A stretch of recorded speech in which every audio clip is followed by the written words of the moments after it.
Okay guys, we're going to do test corrections together. I'm going to walk you through the questions. I won't give you the answer in the video, but Miss Morgan will have the answer. If you have not taken the test, you need to step out of the room right now. If you are sitting in the room while I'm going over test corrections and you haven't done the test, you will write an essay instead of being able to take this test. So if you have not taken this test, please leave the room, take your study guide, take a book, work outside.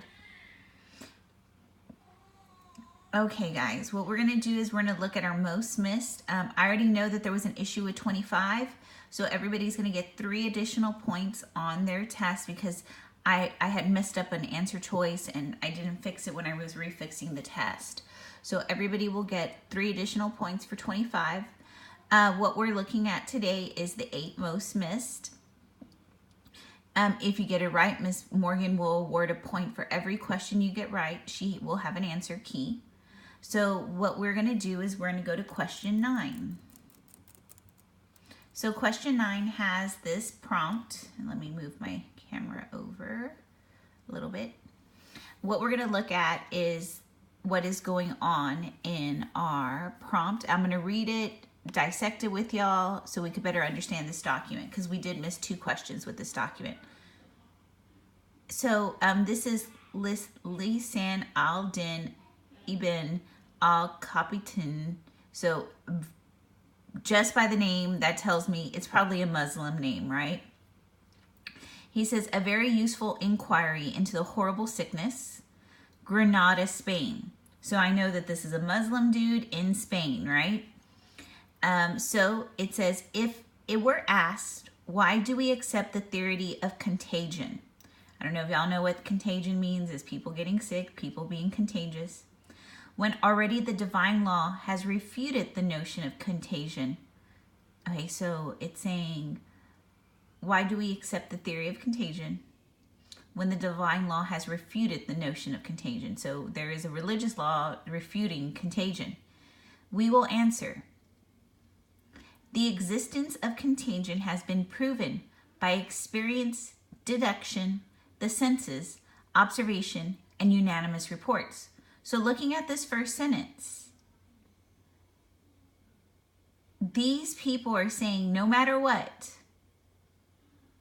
that experience, deduction, sense, and observation, and all these reports kind of trump divine law. So in this first sentence, we know people are using maybe scientific notion or something like that, observation, to come around with ideas about what is going on with contagion. Let's go to the next sentence. And it's not a secret to whoever has looked into the matter or has come to be aware of it, that those who come into contact with the plague, the contagion, right? Patients mostly die, while those who do not come in contact survive. So again, this is not dealing with religion. This is looking at a person who's looking at the people, saying if you're around people who have the plague, you're probably going to die. If you're not around people with the plague, you're going to survive. And amidst this horrible afflictions that the plague has imposed upon the people. So the plague has caused a lot of trouble. God has inflicted the people with some learned religious scholars whose issue the fatwas, rulings on Islamic law, against fleeing the plague. So there is religious scholars saying that you cannot flee the plague. So the quills with the scholars wrote that these fatwas were like swords upon which Muslims died. So there's rulings, Muslim rulings at this time, it's Islamic, right? That if you're near the plague, you cannot flee. And it says these are like swords, right? You're going to die if you can't flee. In conclusion, to ignore the proofs of the plague's contagion, proofs, right? You're around sick people, you're going to become sick, right? If you're around healthy people, you're going to be healthy. So the proofs of the plague's contagion is an indecency and an affront to God and cheaps the lives of Muslims. So this person, is he agreeing with Muslim law? Not likely. He's saying that the Muslim law that keeping the people with sick people is going to basically kill them. And they're not siding with religion. They're siding with experience, deduction, senses, observation. So let's look at the first question.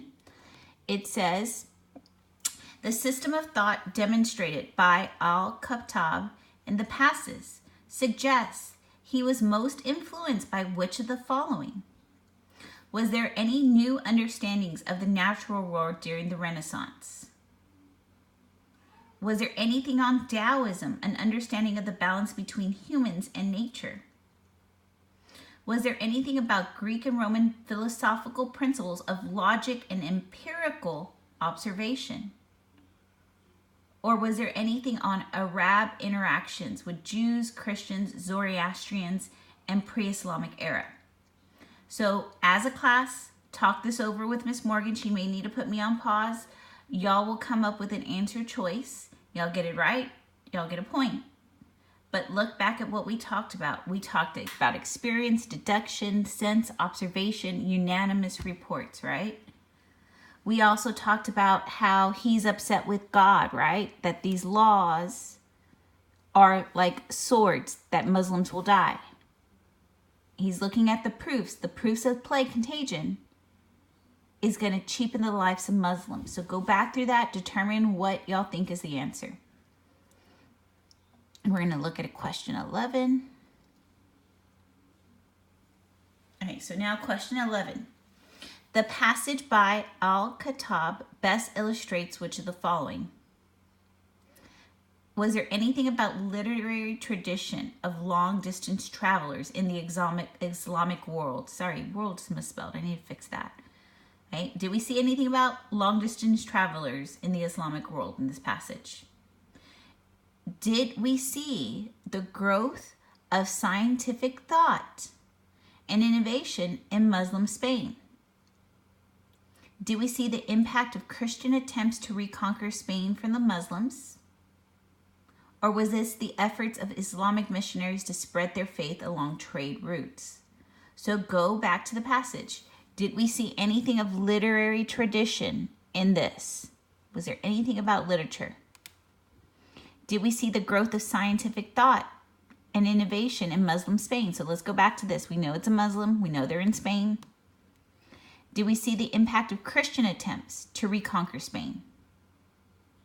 Or was there an effort of Islamic missionaries to spread the faith along trade routes? Did we see anything about trade routes? So Miss Morgan probably needs to put me on pause. Y'all determine an answer, and Miss Morgan has the correct answer.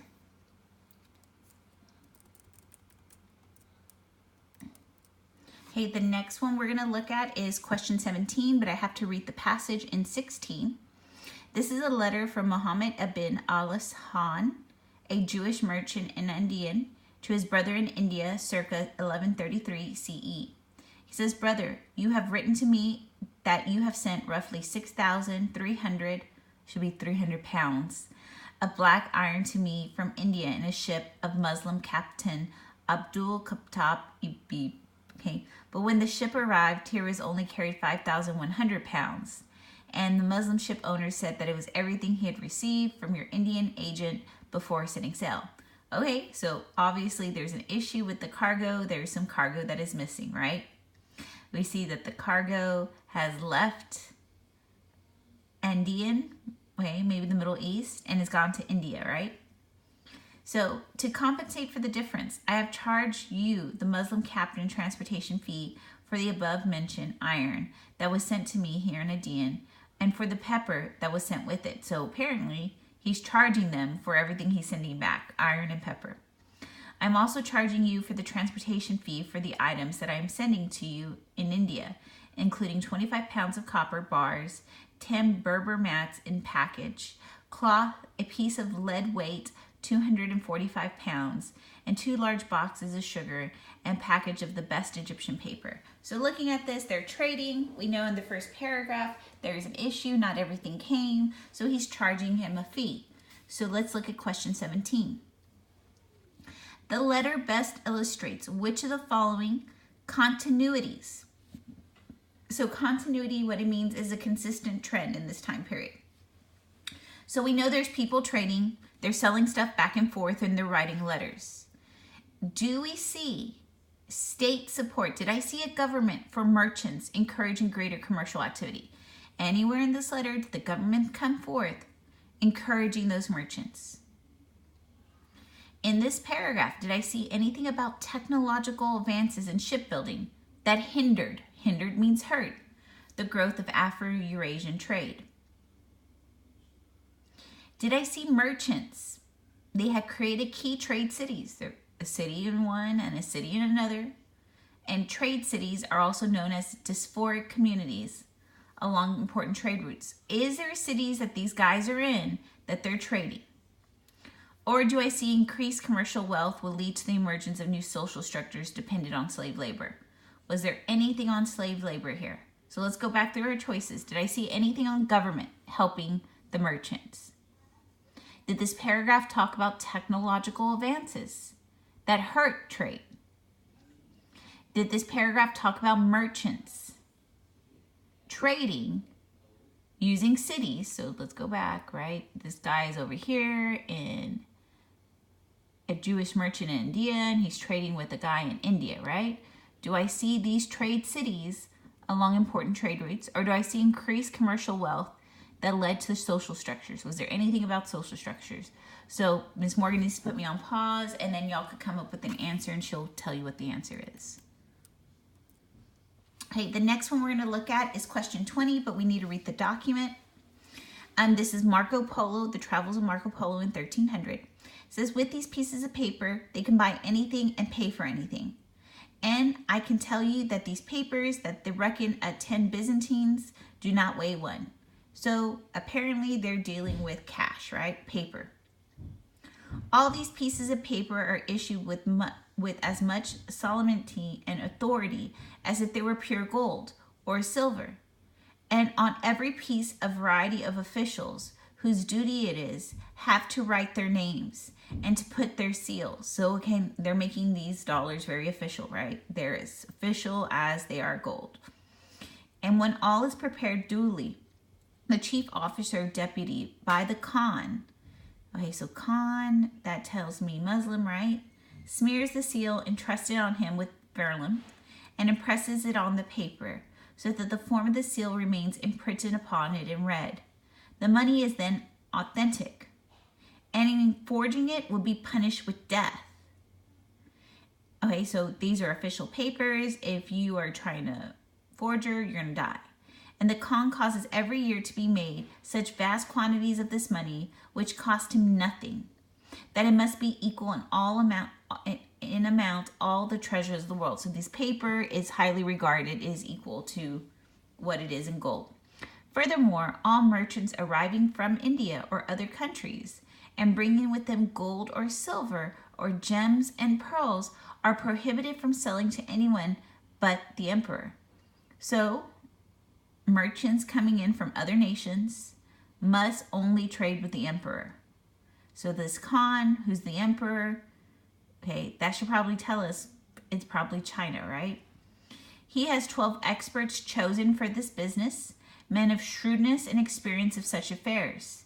These appraise the articles, and the emperor then pays a liberal price for them in those pieces of paper. So he has people in the government that are helping him. The merchants accept the price readily, for in the first place, they would not get so good and from anybody else. And secondly, they're paid without any delay. And with the paper money, they can buy what they like anywhere in the empire. So these guys, they accept it, they get a good price. Now they have money so they could go buy stuff. So let's look at 20, because that's the one we missed. The above document provides evidence that exchange networks intensified. An increase in the number of travelers with Afro-Eurasia will write about their travels. So looking at this, is there evidence? Okay, so travelers are going to go through Afro-Eurasia and write about their travels. So looking at this is Marco Polo. He's writing about his travels. Does that document provide evidence that there's going to be travelers that are going to write about their travels? Or does this document tell us about merchants are going to set up diasporic communities and introduce their own cultural traditions to the native populations. Are the merchants introducing their own culture? Is that what the paragraph talked about? Or is this an increased cross-cultural interactions will result in a division of literary and artistic traditions? Did I see anything on literary and artistic traditions? Did Muslim rule will expand to many parts of Afro-Eurasia due to military and economic expansion? In this paragraph, did I see anything about military and economic expansion? I'm going to press, Ms. Morgan will press pause. Y'all will talk as a class and determine what y'all think, and she will give you the answer. And we're going to look at 21. That's the next one. This is Robert Strayer, The Way of the Worlds. The Chinese withdrawal from the Indian Ocean in the early 15th century. It actually facilitated for the European entry. So if they're withdrawing from the ocean, that means they're not trading, right? It cleared the way for the Portuguese to enter into the region, where they face an eventual naval power of the Ottomans, so the Muslims, right? So we know the Chinese are not trading anymore. Europeans, such as the Portuguese, are going to enter, and they're going to have issues with the Muslims. So looking at this, why did the Portuguese decide to invest in the long-distance naval trade? Was it to help the Ottomans? Okay, looking here, it says the Portuguese are going to face the naval power of the Ottomans. So are they helping each other or being against each other? Okay, is it to circumvent? Circumvent means to get around the high prices Middle Eastern merchants were charging them for their goods. So did the Portuguese have issues with the Ottomans who were charging them high prices of getting stuff across the Silk Road? Is it expand the influence of Christianity in the areas of Muslim domination? Was there anything about here about them trying to bring religion? Or was it to create a trade organization that would combat the Chinese control of the Indian Ocean? Looking back at the paragraph, what did it say about the Chinese? Are they going to be in the Indian Ocean? Okay, put me on pause, determine what the answer is, but look at what's going on. Why are the Portuguese getting involved? Are they to help the Ottomans? Are they trying to get around them because they're charging them too much? Are they trying to bring Christianity, or are they trying to create a trade organization to combat the Chinese? Okay, this next one, 23. It says the Portuguese development of maritime technology and navigation skills led them to be the first to increase travel to. So where did the Portuguese go first? Did they go to Asian markets first, which will lay for the foundation for the Portuguese to conquer China? Did the Portuguese ever conquer China? Did they get all the way to Asia their first attempt? Did they get to West Africa first, which laid for the foundation for the construction of a global trading post? So go back to your people that we talked that were explorers. Did they get all the way to China? Did they get all the way to India? Or did they get to West Africa first? Did the Portuguese increase travel to the Atlantic and the Pacific Ocean, which will lay for the foundation for the discovery of the Americas? Did the Portuguese get to the Indian Ocean basin, which will lay for the foundation and displacement of the Ottoman Empire power? So looking at this, which one did the Portuguese do first? Did they go to Asia? Did they go to West Africa? Did they go to the Atlantic and the Pacific first? Or did they go to the Indian Ocean? So talk as a class, and Ms. Morgan will have an answer for you.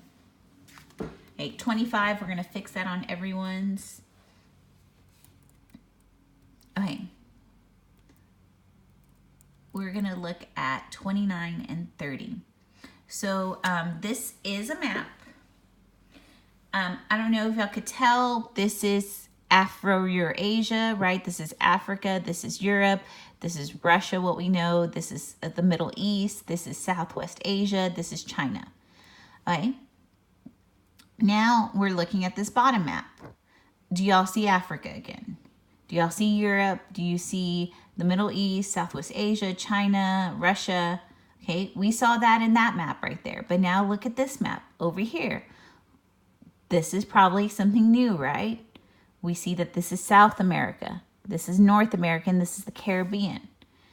There's a huge difference between these two maps. So this is what the first question asks us on 29.